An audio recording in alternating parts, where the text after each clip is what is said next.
Rumpelstiltskin, retold and illustrated by Paul O. Zielinski.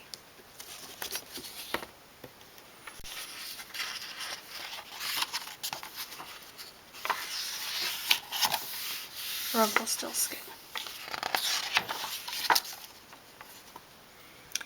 This one is for Anna.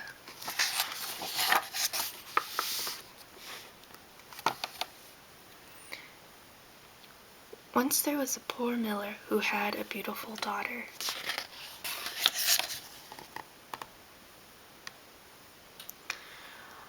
On his way to town one day, the miller encountered the king.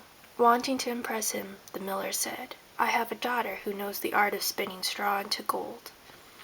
Now the king had a passion for gold, and such an art intrigued him. So he ordered the miller to send his daughter to the castle straight away. When the girl was brought before him, the king led her to a room that was filled with straw. He gave her spools and a spinning wheel and said, "You may spin all night, but if you had not spun this straw into gold by morning, you will have to die."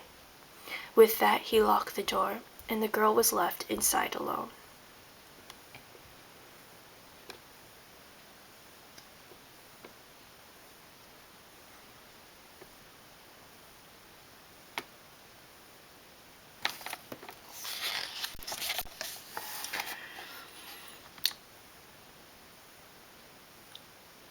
There sat the poor miller's daughter, without the slightest idea how anyone could spin straw into gold.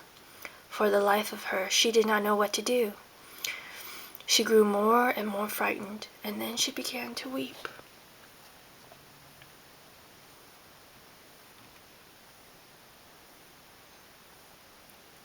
Suddenly, the door sprang open, and a tiny man stepped in. "Good evening, Mistress Miller," he said. "Why are you sobbing?" "Oh," the girl cried, "I must spin this straw into gold, and I don't know how."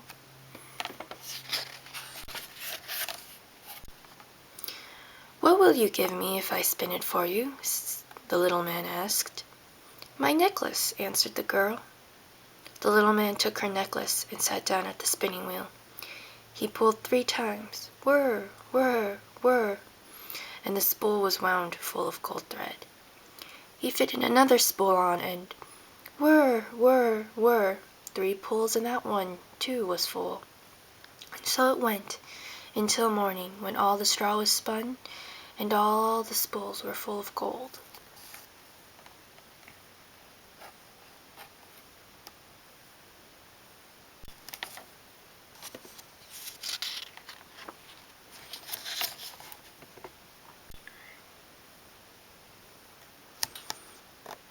When the king came at sunrise, he was amazed and delighted, but all the gold made him greedier.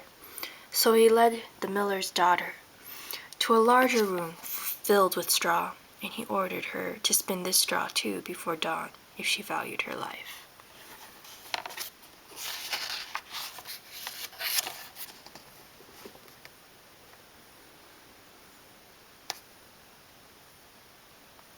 The girl did not know what to do. She began to weep.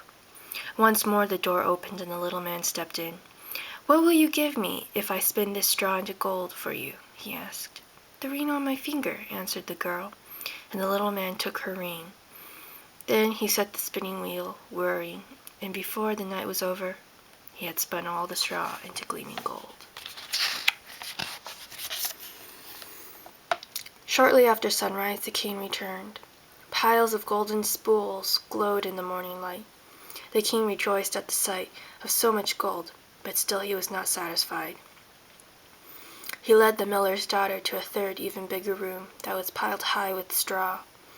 "Tonight you must spin the straw too, and if you succeed you shall become my wife, because," he thought, "I could not find a richer wife in all the world."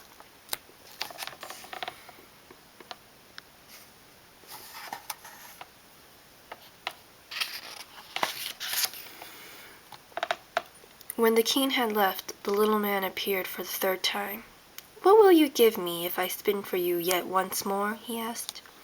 "I have nothing else," the girl replied. "Then promise that when you become queen, your first child will belong to me."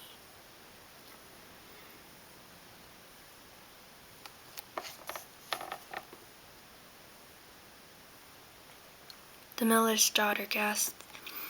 How could she promise such a thing? Then she thought, but who knows whether that will ever happen? And, as she could think of no other way to save herself, she promised, and the little man once again spun all the straw into gold.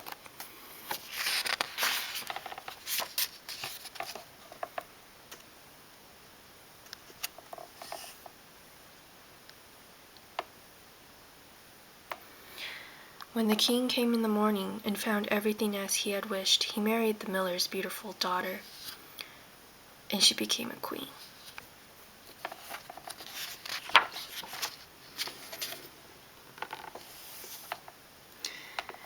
A year passed, and the queen brought a handsome baby boy into the world. She gave scarcely a thought to the little man, but one day he appeared suddenly in her room.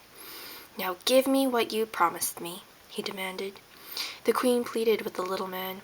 He could take all the royal treasure if he would only let her keep her child. But her pleading was in vain. Then she began to weep so piteously that at last the little man was moved. "I will give you 3 days," he said, "and if by the end of that time you know my name, you may keep your child."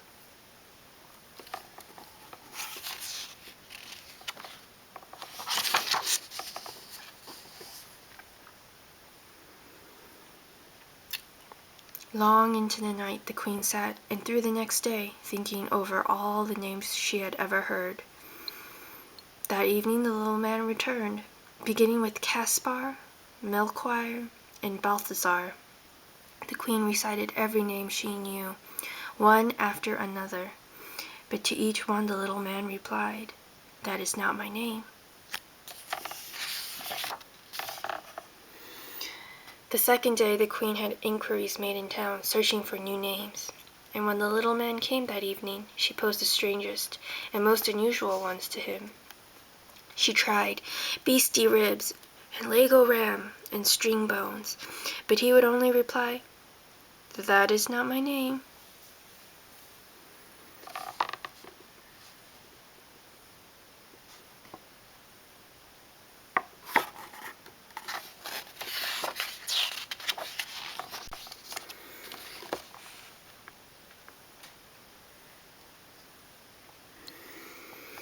Now the queen grew truly frightened, and she sent her most faithful servant into the wood to look for the little man. The servant searched through thickets and over clearings, deep into the forest. At last, near the top of a high hill, she spied him.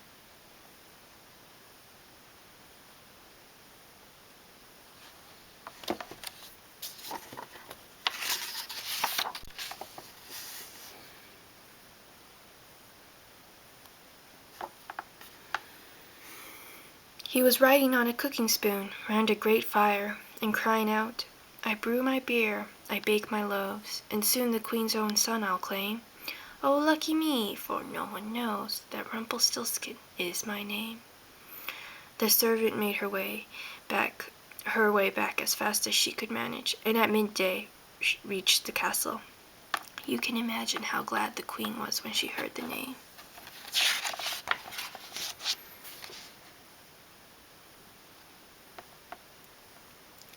Late that evening the little man arrived. "Now, Mrs. Queen," he said, "do you know my name, or do I take the child?" So the queen asked him, "Is your name Will?" "No." "Is your name Phil?" "No." "In that case, is your name Rumpelstiltskin?" "The devil told you that! The devil told you that!" shrieked Rumpelstiltskin, and in a fury he jumped on his cooking spoon and flew out the window.